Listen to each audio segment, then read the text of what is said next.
Madrid were 4 goals down against a team in blue and red with no reply. For a second, I thought I was watching El Clasico. Just like Inter Milan in the Champions League final, Madrid got the pity whistle. There were like 10 substitutions in the second half. There were cooling breaks, a disallowed goal, breaks in play for players on the ground, but right as the 90-minute mark hit, game over. It's a real shame. Chelsea are about to enter the fight of their lives. Hello everyone, hope you're doing well. Welcome back to the channel. I had to go see my gran recently. I went away, which is why the mustache is gone, but it will be back. I'll be taking no further questions. Before we start this video off, I felt it was right to just say rest in peace to Diogo Jota and his brother Andre Silva. It's just such a tragedy, honestly. I didn't want to make a video on the topic, and I still don't, because I think, well, motor-related injuries, they hit somewhat close to me and people that I know, but also I would feel as though it's, maybe people would view it as otherwise, but I view it as benefiting or trying to get clicks off of just an unbelievable tragedy, so not going to do that. I still feel just so shell-shocked about the entire situation and just so unbelievably sad for everyone that's been involved. You know, the family has lost 2 really young men that have just started their lives. In a lot of senses, Liverpool as a club are in what should be one of the best moments of all the people involved in their club's lives right now. And then this happens. And for the fans, looking forward to this man coming back from injury to show everyone what he can do. And yeah, or to further show everyone what he can do, rather. And yeah, it's really bad. And there've been a lot of bad actors. I've seen a lot of talk on all the online platforms about people trying to sway you away from all the people that are trying to benefit off of this, to try and get clicks or try and, you know, just be nefarious in general. And I feel like I also have to say, just please be respectful, please support anyone that's involved, please.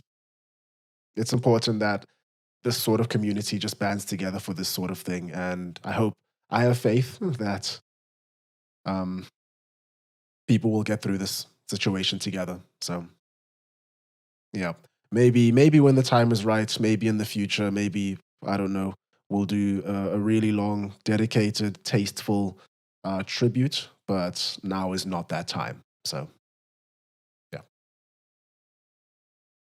the FIFA Club World Cup has now reached its final stage. A few days after the competition had started, I made a video talking about all of the grievances and the praise that the competition has managed to collect so far. And I must say, you know, for all of the denouncers and all the people that are saying terrible things about it and have been saying that since the beginning, the stadiums are full right now. The people are loud. The crowd looks like they're having fun. About 2.5 million viewers so far.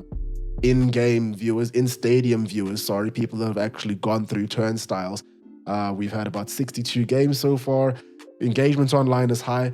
People care. Yes, there's a lot to squint your eyes about at the competition. FIFA, Trump, and all of that. Looks like FIFA just opened an office in New York at the Trump Tower, so that's interesting. I covered a lot of those, you know, more well-known grievances and topics in that previous video, and I'm working on another longer video that just goes into the entire history of the relationship between FIFA and the US and all the ongoing and recent things that have come up. So hopefully that one will be out soon, but we'll see.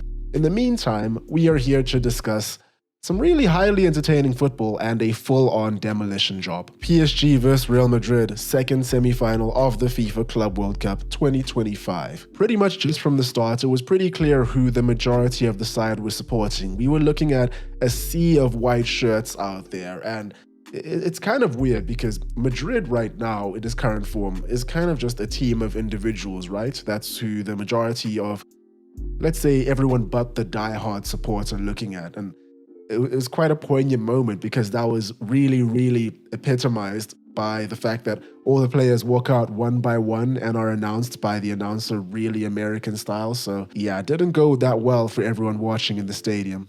Many of them, at least. The PSG shirtless ultra army was in full effect. They were having a blast the whole game, as they have been this entire season. Good for them. Must be nice. What we've been seeing from PSG in this tournament isn't anything unlike what we've been seeing from them over the course of the year. It's always really interesting to me how relentless and demanding this PSG side is, not just of themselves, but of each other. Whenever they have to go hunting for the ball, pressing in, they always hunt in packs. You know, there's always at least one leading and one following. And if the opposition team somehow manages to do the smart thing and gets the ball over to the space that's been vacated by the following player, you'll have a third man that's covering that ground, so you actually can't do anything about it. PSG are just, they're a really scary side to play against. And it was exactly that reduced Real Madrid into a helpless pile of nerves from the very beginning. The team was just full of mistakes. Within the first 9 minutes, PSG's pressing got them 2 goals. And the person that will get all of the plaudits for their pressing, specifically for those 2 goals, is Ousmane Dembele. For the first goal, we see Dembele latch onto a mistake made by Raul Asensio and then get fouled by Thibaut Courtois, so this actually would have most likely been a penalty if Fabio Ruiz hadn't stepped in and slotted it home for the opener. And would you believe it, that goal came in the 5th minute and it was PSG's 3rd attack, I believe. Thibaut Courtois had already made a great save to keep Real Madrid in the game at minute 2. And then again, only 4 minutes later, Rudiger decides to do, you know what? I'm not actually entirely sure what he's doing over here. Can anyone explain this? I think there were 2 times in this game where he just swiped at air. What's going on? Both of those were great finishes and both goals were manufactured through to the direct actions of PSG players. I don't want to take anything away from them, but it just seemed as though both of Real Madrid's centre-backs had zero spatial awareness throughout both of these sequences, and they forgot where they were or what they were doing and just got nervous. It's crazy, really. It was just so easy for PSG to fashion opportunities. They were spamming down that right-hand side. Hakimi was having a fantastic game, really. Fabio Ruiz is such a glorious player. Great technique, very smart, always in the right place at the right time. I have nothing but good words about him. And we all know that Dembele has gone into another stratosphere this season. Over 50 goal contributions in the season and counting. I don't know about you guys, but I've always just been a little bit confused about whether they're counting the Club World Cup stats in the 24-25 season.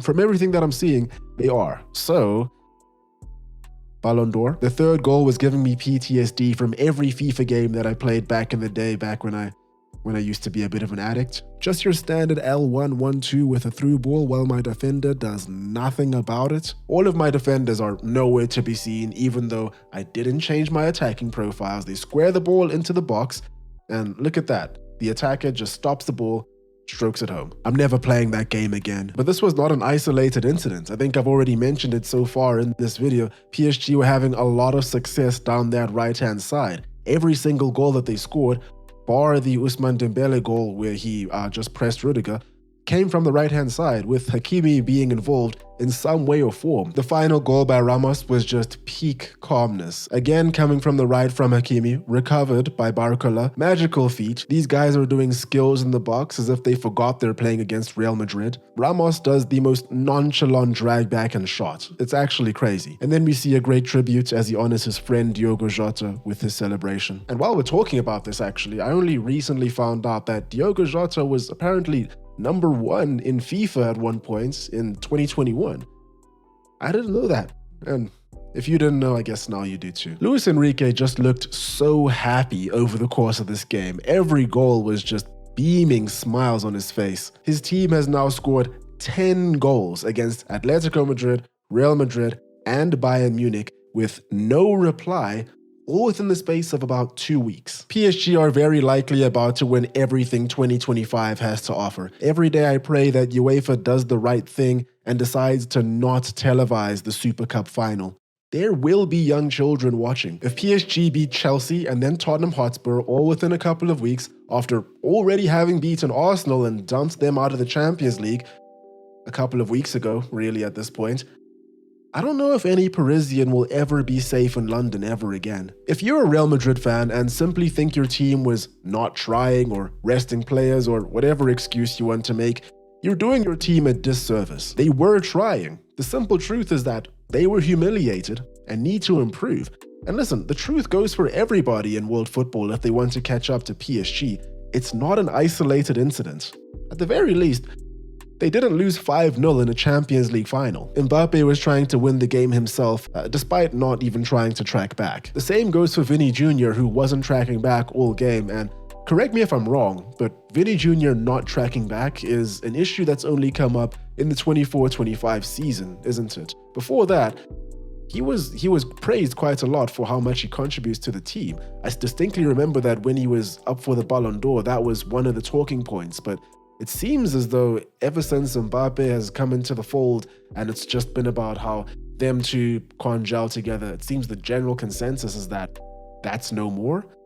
Am I wrong? Am I right? Madrid fans, everyone else, let me know. It really is always quite the sight to see Real Madrid so helpless and frustrated in the game. And I know I've said it quite a few times, but Madrid really did look scared for a lot of this game. Because of how easily PSG can transition, you were seeing them just not really challenge them up until they got into their final third quite frequently. And the craziest thing is that without Thibaut Courtois, the score should have been a lot more embarrassing. In any case, we've come to the final stage of the competition, and I guess as was predicted by a lot of people, we've got two European powerhouses in the final. We've seen crazier things happen before, but I just don't see this Chelsea side having what it takes to overcome these guys. They're too powerful. PSG have always been an exceptional side in terms of personnel since QSI took over back in 2011. They've always had great players. They've walked the French league, no questions asked. They've been fantastic.